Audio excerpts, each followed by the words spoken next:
Alright, hey guys, it's Slippy here. So I'm just going to go over UFC 297, the main card, the results of some of the fights. It was a pretty good card. It wasn't the best card ever. I didn't expect it to be. But there were some pretty good fights, especially the main event. It was really cool to see those guys finally go at it, smash the beef, even though there wasn't much beef anymore. But whatever. But overall, really good card. I'm just going to talk about the main card fights. I might go over a couple of the prelims at the end of the video. I promise I'm not a casual. I mostly don't go over prelims because I assume that the few people that are watching my videos don't care too much about the prelims. So, it's not that I'm a casual, it's that you're a casual. No, I'm joking. But anyways, let's talk about the first fight on the main card, and that's Arnold Allen versus Mazarev. Mazarev got the decision win over Arnold Allen. A lot of controversy around this fight. A lot of controversy around this card, really. But this fight was a big one because, first off, I'll just start by praising Mazarev. The dude's really good. Some people like to trash on these Russians and pretend that they're not good and call them all crotch sniffers or whatever. All they can do is wrestle. They bang goats in the mountains and stuff. Like, people like to say that kind of stuff. Say what you want, fine. But the dude's really good. I was super impressed with his takedowns, with his chain wrestling, with his control. Because Arnold Allen is no joke. Okay, Arnold Allen's a really good fighter, and he's like short and stocky and strong and explosive. And Mazarev, even in the first round, was able to get a hold of him and control him pretty good. It wasn't always exciting, but it's impressive. Like, you got to give the guy credit. And by the end of that fight, Mazarev, he wasn't breathing heavy. That guy's cardio is insane. I remember the first time that I watched Mazarev and thought, like, okay, this guy might be something super special in this division, is when he fought Dan Ige, which was only a couple fights ago. But I was really impressed by what he did to Dan Ige. And since then, I pretty much thought that he'd beat almost anybody he fights in this division. I remember he was going to fight Ilia Topuria at one point, and I was picking him to beat Ilia Topuria when everybody else was picking Ilia. I could be wrong about that, but I still kind of feel like he could do it, to be honest. Probably would pick Ilia at this point, though. But anyways, the controversy in this fight was there was one point in the fight, Mazarev shot a takedown, and Arnold Allen stuffed it, and he started going for knees to the face, but Mazarev was trying to touch his fingers to the ground to be a grounded opponent or whatever, and Arnold Allen was trying to pick him up off the ground and knee him in the face, pick him up off the ground, knee him in the face or whatever. And the ref stopped it there, and if he didn't stop it, it could have been the end of the fight because Mazarev appeared to be very hurt, which of course he was. Dude got kneed in the face like 4 times in a row. But there was a lot of controversy because some people were like, Arnold Allen's cheating, he's totally grounded, that's super illegal, you can't do that. And then some people were like, well, he was picking the hand up off the ground, so it was legal, and it's a stupid rule anyways. And I think it is a stupid rule. I don't necessarily think you should be able to knee somebody in the face if they're like flat on their stomach or on their back. Like, if somebody's curled up against the cage and you've already put a serious beating on them, I don't think you should just throw a knee to the face for good measure. But that whole thing where a wrestler shoots a takedown and you stuff it and they're like, oh, danger zone, and they just put their hand on the ground to not get kneed in the face, I think that's stupid, and that rule should be changed. And also, I watched the slow motion clip, and I've seen people online saying the only reason his hand came off the ground is because Arnold Allen kneed him. Watch the clips again. His hand comes off the ground in like 3 out of 4 of the knees or whatever. His hand comes off the ground before the knee connects. So you can't even say his hand came off the ground because of the knee. Like, Arnold Allen's jerking him up. The hand comes off the ground right before I'm like doing the motion down under my desk. You guys can't even see it. His hand comes off the ground right before the knee connects every time. So technically they're legal. There was one knee, I think it was the first one, where I was like, okay, technically that one probably is illegal. But, like, I don't think they should, I think they need to change that rule, and I don't think you should get penalized or whatever because your opponent knew they were in a bad position and they decided to brush their fingers against the floor as if it makes any difference to their health that they got kneed in the face with their pinky touching the floor versus their hand being up in the air. Like, it makes no difference. You still got kneed in the face, okay? I think it should have been allowed to go on. I don't think it should have been stopped. And if it was allowed to go on, I could see Arnold Allen getting a TKO in that situation. So I understand why people are upset. Either way, though, if we just ignore that part, which I'm choosing to, for the sake of the video and for the sake of Mazarev future in the division, he's a very good fighter, and I think he has a very bright future in the division. I don't see him being a champion anytime too soon, because the more I think about it, especially after this fight, I could see Ilia Topuria beating him at this point. Ilia Topuria, I do think Alexander Volkanovski would beat him. I think he would be able to stop the takedowns. I mean, that dude was able to wrestle with Islam Makhachev, so, like, yeah. I don't see him being a champion anytime soon, but maybe in the future. But regardless, very good fighter. Arnold Allen, tough luck. I don't know who's going to fight next. Brian Ortega's fighting Yair Rodriguez. Arnold Allen could fight maybe a Josh Emmett. That could be a good fight. Josh Emmett just knocked out Bryce Mitchell. So maybe Arnold Allen versus Josh Emmett here in a few months. That could be good. I'd like to see that fight. I think Arnold Allen would win that one. Mazarev, probably going to get the next title shot, actually. If Volkanovski wins, I could see Evloev getting the shot against him next, just because there's not really anybody else in line.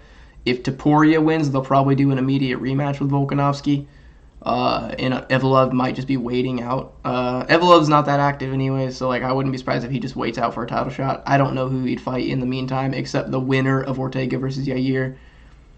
But I think he's going to wait out for a title shot. Anyways, I probably spent too long on that fight. Let's move on. Chris Curtis versus Marc-Andre Barriault.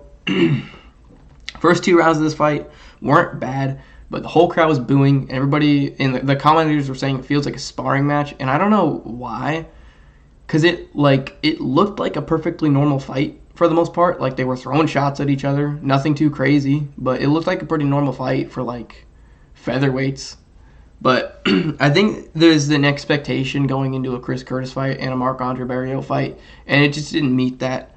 So it really did feel like a weird sparring match for the first 2 rounds. It was still not a bad fight. It just wasn't incredibly entertaining. Third round was really fun, and I definitely think Chris Curtis deserved the win. He just landed the better shots. He landed, I think he landed more shots every round, except I think they were even the first round. I think second and third he outlanded Marc-Andre Barriault. He landed better. Dude hits harder. It wasn't a particularly special fight. Not much to think about. Not much to think about. Whatever.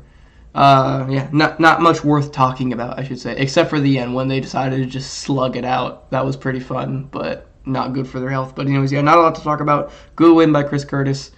I have no idea who's going to fight next. He's basically just a top 15 gatekeeper at this point. We all know Chris Curtis isn't going to move up into like the top 10 or anything. You know, I think he's going to sit around that 12 to 13 location his whole career, probably until he retires, which could only be a couple of years away. I would assume he's 36. So anyways, moving on up the card, Neil Magny versus Mike Malott. Okay, Mike Malott was winning the fight the whole time, and then he tried to pull a ghillie, and I don't know why people do this. Like, people should know now, when you're in the top 15 of a division, you don't pull guillotines. Like, that's just a stupid thing to do. He was handily winning the fight. Not impressively, in my opinion, at all. I think no disrespect to Neil Magny, but I think if you're going to be something special at welterweight, you should be making Neil Magny look a lot easier than that. And he seemed to be struggling with Neil Magny. Neil Magny's hard to finish, but a lot of guys dominate him without finishing, and Mike Malott was, like, handily beating him, I'll say, in the first 2 rounds, but I wouldn't even really call it super dominant. Positional control for the most part, not a lot of ground and pound. The end of round 2, I think he got some pretty good ground and pound in. And then round 3, going his way, it's going pretty good. Tries to pull a guillotine, tries to rush a finish. He's just, he's still young in comparison to Neil Magny. Rushes the finish. He's getting tired. Ends up on bottom, and at that point he is very tired, and there's a difference between these guys that are inexperienced getting beat up on the ground and guys that are experienced getting beat up on the ground. It reminded me of Drew Dober versus Terrence McKinney. Not the whole fight. I'm not saying the whole fight reminded me of that, because that fight was like way more exciting than this one. But if you remember in that fight, Terrence McKinney had Drew Dober hurt over and over and over again. But Drew Dober's a veteran, and he's got that gritty veteran toughness, and he survived, and he came back from it. And when he had Terrence McKinney hurt and on the ground beat up, Terrence McKinney's tired, and he doesn't have the same amount of experience as a Drew Dober. And when he was exhausted and tired and getting beat up, instead of fighting out of it, he shelled up. And I don't want to say he quit, but he gave up on himself. He was like, I'm done now. I don't want to keep doing this. And I think it was the same thing in this fight. When Mike Malott was beating up Neil Magny was gritting through it. He was toughing his way through it. He was trying to escape. As ridiculous as it might have looked, because it's Neil Magny, and his fights always look kind of weird. But he was still trying to grit through it. He's a tough dude. He's a veteran. He's been around for a long time. He knows what he's doing in there. He's got the experience. And then when the tides were turned and Mike Malott was the one on bottom getting beat up, the dude just shelled up and kind of accepted defeat there. And I'm looking at the wrong place on the screen this whole time. I'm sorry for not making eye contact with you.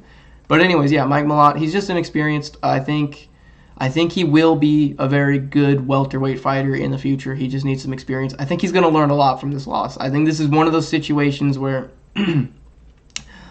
the loss at the end of the day was a good thing for you.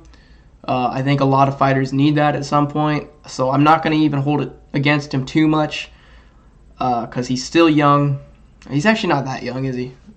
I don't remember how old is Mike Malott. Is he like 30? I don't know. I'll have to look it up later. No, he's not 30. He's like... He might be. I'll look it up later.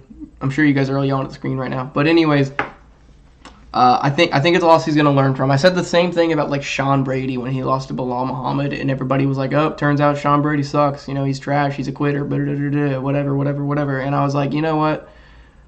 I think he had a bad night. I think he did mentally break a little. But I think he's going to grow a lot from that loss. He's going to come back better, and I don't think he'll ever break like that again, and I stand by that. I don't think we're going to see Sean Brady break again. And I think Mike Malott's the same. I don't think we're going to see that happen to him again. Not like that. I think if he loses again, he's going to lose like trying his best. I don't think we're going to see him wilt the way he did in this one. I think he'll come back stronger. He'll go on a win streak, and I think he'll be a good top 10 fighter at welterweight someday. It's probably just going to be another year or two. But anyways, moving on up. Raquel Pennington versus Mazarev Silva. I'm just going to be totally honest, guys. I didn't watch. I watched like a round and a half of this fight. This was the fight where I decided to get up and go get ice cream and talk to my wife and stuff. Like this is, yeah. I didn't watch much. What I did see is in the first round, Mazarev Silva was clearly the better fighter technically, at least on the ground. She had Raquel Pennington's back. Maybe that was the first or second round. She had her back, and it looked like she might get a submission in. Didn't get it. And then after round 2, she was just exhausted, is what I saw, basically. I'm not going to pretend I watched this whole fight. I'm not going to talk about all the ins and outs of the technical performance, of the technical masterpiece that is women's bantamweight MMA. That's a joke. But yeah, Raquel Pennington got the win. It just seemed like Mazarev Silva just didn't have the cardio and didn't have the toughness for it. Raquel Pennington has been in the UFC for a long time. Has she been around since bantamweight started? Women's bantamweight started? I feel like she's been around for at least almost that long, I think. I mean, she fought Amanda Nunes a few years back, more than a few years back at this point, and lost, because everybody does. But yeah, I don't really care. It's women's bantamweight. Like, if you guys care about it, that's cool, but I don't. It's just not. I'm not going to pretend that, like, women's MMA is that fun to watch. There's a few good women's MMA fighters that I do enjoy watching. I like Zhang Weili. I liked Rose Namajunas before her Carla Esparza fight, which was just terrible. I mean, even, like, Valentina Shevchenko fights aren't that entertaining, even if she is, like, a good martial artist. There's just women's MMA.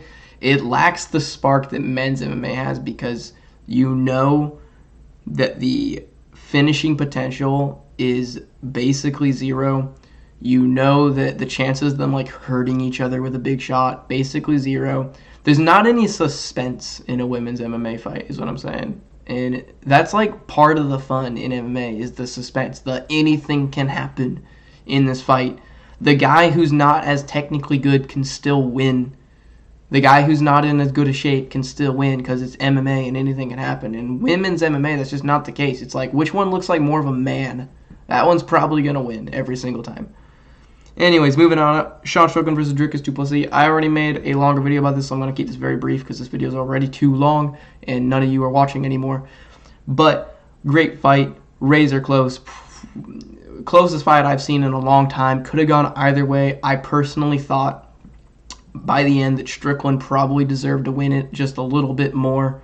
And going into it, I had picked Dricus, but I just thought between the two of them, it was so close. If you're going to lean toward one guy, you might as well lean toward the champion. And I also was taking into account, like, every round was so close, but by the end of the fight, you looked at their faces when they were cleaned up, and Dricus just... Damage is the main scoring criteria in MMA, and Dricus clearly was wearing a lot more damage, so I thought that Strickland should have probably got it, but I'm not at all mad about the decision. I think Dricus has earned that belt just as much as Strickland had earned to keep the belt, if that makes sense. It's just it was one of those fights where I wish it could have been a draw. Both guys were really good. Strickland looked amazing in the first round, and he looked very defensively sound throughout the whole fight. Great ability to get up off the ground, great ability to roll with shots, great ability to parry, great ability to sneak the jab through a guard. He has...